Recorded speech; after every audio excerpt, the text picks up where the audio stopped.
Should I wear a hat? Oh, I should wear a hat. Hi guys! As I predicted in my welcome back video back in March or April or whenever I restarted this channel, I said that I would probably forget about this and be inconsistent, and I was right. I've moved. This is the new recording space with my Polaroid wall and my pride flag you can't even see. I'm standing on a beanbag chair, so if I wobble, that's why. Anyway, as we're nearing the end of Spooktober, I wanted to get out a quick spooky video that has been on my mind and in the back burner for a while now. I'm gonna start off being completely honest. I'm not a huge fan of Halloween as a holiday. I don't lose my shit for it like most people do. It's fine. The only thing I like about October and Halloween in general is the spook. I love me a good horror movie or a good haunted house or even like just a well-written creepypasta. So I thought for this video, I would, in the spirit of spook, I would share 3 true scary stories that have happened to me, that I have experienced. So without further ado, let's get on with the scares. First story is a driving experience I had once. In my opinion, driving itself is fucking terrifying. I dislike it. I moved to the city to take a subway and never have to drive again. I didn't want to learn how to drive. I am so glad I don't drive. I don't remember where I was coming back from, but I remember it was late.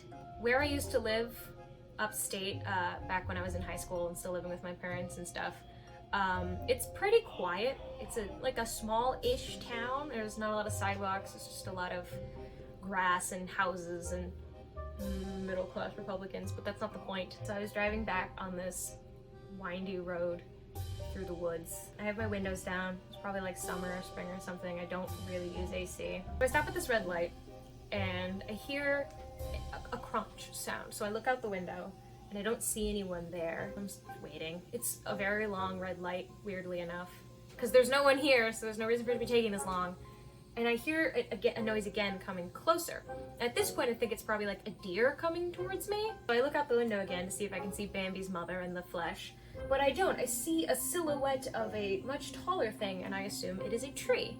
Until I see that tree is coming towards me and slowly getting faster, and I process that that is a humanoid figure coming out of the wood shadows towards my car that is currently stationary at a red light in the middle of the night. So I panic. Why I didn't just close my window, I don't know. Why I thought that the man could rip my car door off, I don't know. Why I assumed I even saw a man and wasn't hallucinating in the shadows, I don't know. All I know is, at the sight of a shadowy figure seemingly coming towards my parked car alone at an intersection, I floored it. I don't even know if the light was green, I just left. I am terrified to drive down that road now. So this second scary story is not about driving, though I could make a whole other video on driving horror stories in general. This actually took place in my house that I grew up in with my brother.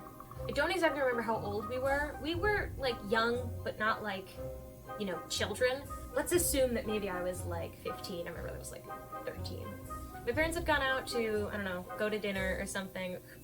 Who knows what parents do for fun? I'm convinced parents don't have fun. They left me and my brother home alone, and we were like, cool, we're just gonna sit in my bedroom and watch JonTron videos because we're fucking 13 and 15. My parents told us before they left that a family friend was supposed to come over to drop something off. I was like, cool, yeah, I'll be on the lookout. So it's late, the sun is down, it is nighttime. My brother and I are watching videos, and at this point I've forgotten that someone is supposed to come over to deliver something to us. And then I hear a knock on the door. And I was like, oh, that must be our friend. So I start walking towards the door, and then I get this feeling when I'm in the hallway, and I like stop my brother, and I was like, let's text Kenny. Let's make sure that Kenny's here. So I text him, and I was like, hey, are you outside right now? And he said, no, I'm still at work, another town over. So that means that there is a stranger knocking on my front door. My brother and I kind of sneak into our dining room and look out the window, which overlooks our driveway. And we see this big fucking van. And we see a large man standing like against the hood of the car, which means that there are 2 people at our house that are not invited. And we were like, oh, this is how we die. So we're like, okay, maybe like wrong house, they'll leave. But they knock again. where my brother and I were standing in the living room, at the time, you could easily see into most of the house through windows. There wasn't really anywhere for us to hide in that room. So I immediately, I grabbed my brother and I'm like, we gotta fucking go. So we run and we hide in our hallway bathroom. It's the only room in the house that doesn't have fucking windows in it. If these people are looking into the house, they're gonna see that A, my light is on, so somebody's home, and B, that we're kids. And this person is still knocking. They have not left. I do not know what they want and I'm terrified to open the door. So I start thinking of a plan. Like, okay, here's what's gonna happen here. Basically told my brother, I made this whole plan. I was like, I'm gonna go answer the front door. You run out the back door to our neighbor's house, and if I don't like text you, you call 911. It's a stupid plan. It was a stupid plan. I would have died.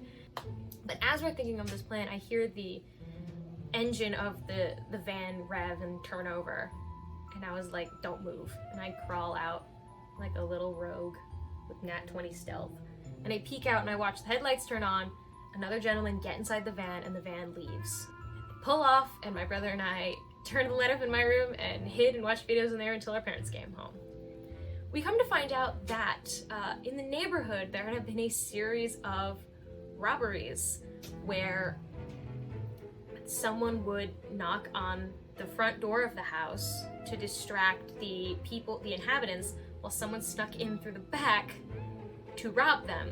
So had I answered the door in my stupid 15-year-old plan, the guy would have seen my brother coming out the back and probably grabbed him. Thank God they got bored and left.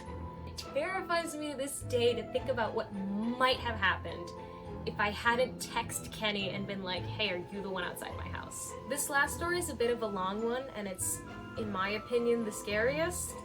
It's the most paranormal of the three, assuming that I saw a real human being in my car in the first one.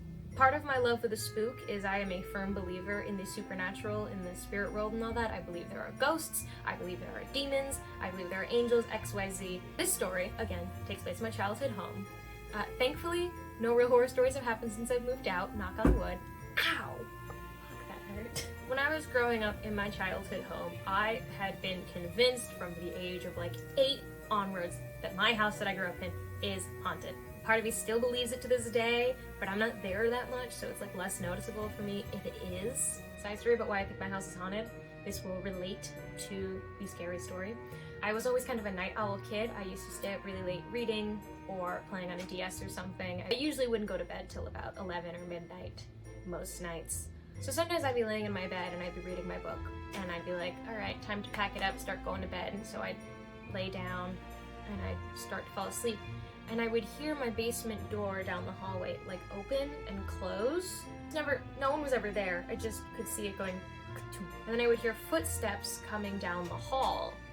And at that point I would always pretend to be asleep, because if there was something in the house, I didn't want to know that I was seeing it. And I would always hear the footsteps end right at my doorway, as if it was something would come out of the basement, walk down the hall, and stand and stare at me while I slept. Now, parents always chalk this crap up to house settle. I will never agree with house settle. House settle is bullshit 2020. So that's that on my house ghost. When I was in high school I started having major issues with sleep paralysis. For those that don't know what sleep paralysis is, Google it, but to put it simply, it's basically when your mind wakes up before your body. So you're completely physically paralyzed and your mind is fully active and aware, and because of the misfire in communication between your mind and body, you will hallucinate. So I knew about sleep paralysis before I started experiencing it. I knew that if you have sleep paralysis, you will see things that may or may not be there. So the first time I ever had that problem, I woke up, like I hadn't opened my eyes yet, but I could tell that I was paralyzed in my bed. And I immediately was like, this is sleep paralysis? I'm not going to open my eyes, ain't nobody seeing any ghosts tonight. So I'm laying there in my bed, completely still with my eyes closed. And I start to hear like a rustling on the sheets. And I felt hot breath on my ear as someone started whispering to me. And I was freaking out. A voice started saying, like, we need to tell her, she needs to know. And then another voice crawled up into this ear saying that I wasn't ready and it wasn't my time yet. I was able to get feeling back in my arms, and I kind of went like this, and the voices vanished, and I put in headphones, rolled over, and went back to sleep. A week later, I get sleep paralysis, and this time I open my eyes because I'm an idiot, I guess, or because maybe I wanted to see what I saw. Since I was laying straight up, I could see out of the corner of my eye my bedroom door, and I saw a figure there. And I was like, it's probably just my mom or something coming and check on me, because I'm sure parents do that to their kids when they're sleeping, even at the age of 14, but whatever. The shadow never moved, but I could feel like something was watching me, and then I closed my eyes, and when I opened them, it was gone, and I could move again. So 2 weeks go by, and I don't experience any sleep paralysis. Sleep fine, having a great time, loving life. But then, I wake up one night, and I'm paralyzed.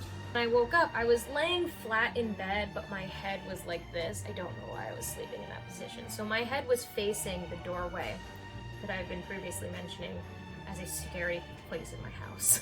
And I hear the basement door thing, the footsteps, the usual house settle, and it stops in my doorway, and I can see a shadowy shape, like it's still a see-through shadow, but something's there, you know what I mean?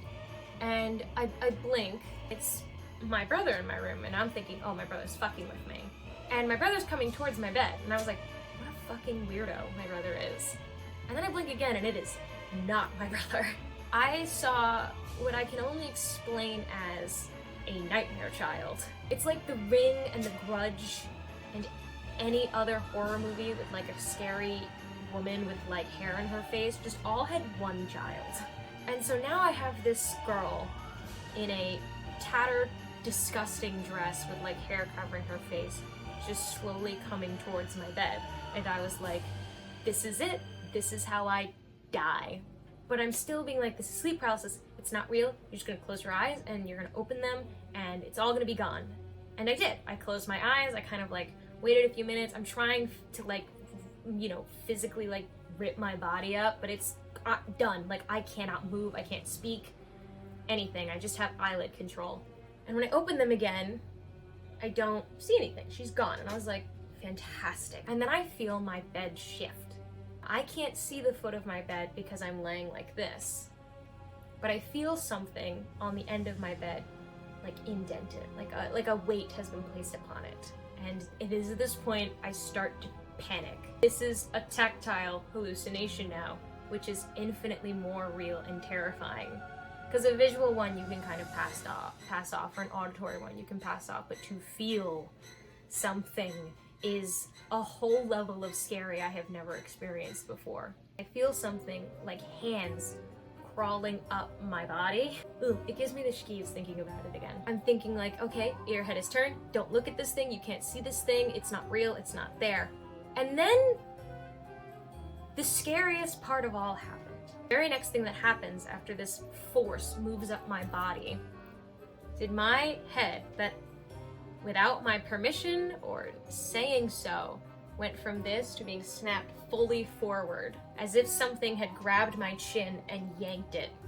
And the first thing I see, which haunts my nightmares to this day, is this horrifying, like, gaunt, ugly witch face. You know that scene in The Conjuring? Where the Conjuring witch is, like, holding the mother down and then she, like, vomits into her mouth? You know that scene? That is what I was experiencing. I was the mother and there was a conjuring witch over me preparing to vomit her possession into my throat. And I felt this thing that was holding my face with these icy cold hands and like staring into me with all this hair coming down on my face that I could feel. I could physically feel all of this. It lets go of my face and I am like basically seizing because I'm trying to move a paralyzed body, and I feel these hands, these icy hands wrap around my shoulders and like start shaking me. As far as I could tell at this point, some demon had gotten into my house and was trying to get to me. I genuinely thought that I was going to die in that moment. If not from a demon, but because my body felt so strange that I thought that something was, if not like spiritually wrong, physically wrong. Like I was having a seizure or something and I was going to die. To give a happy end to the story, we're gonna have to get a little preachy. I'm Christian. I do believe in a higher power and XYZ. As I'm sitting there shaking, thinking that a demon is either gonna possess me or I'm going to die by being possessed by a demon, I heard this voice, very comforting, and it kind of reminded me of like my great grandpa or something like that, whom I don't really remember at all. I met him when I was very little and he died when I was very young, saying, "She's not ready, it's not her time, leave her." This thing that has its claw sunk into me all of a sudden is pulled back by the back of the hair as I physically shoot up in bed with the vigor of a child on a sugar rush. There was nothing there. The thing was gone, the voice was gone. If you were to tell me a divine guardian angel saved me from demon possession, I will believe you. I'm saying that actually, that is exactly what I'm convinced happened. So that was the scariest experience of my life. I'm sure my family's really happy to be listening to all these stories. I'm sure you're all very much not concerned at all for me, but whatever. Those are my scary stories in honor of the end of Spooktober. I hope you guys enjoyed them. Leave some of your own scary stories in the comments below, or just some creepypastas that you maybe want to share. I am down to read whatever. I love me a spook. And I hope you all have a happy Halloween. Stay happy, stay healthy, stay beautiful.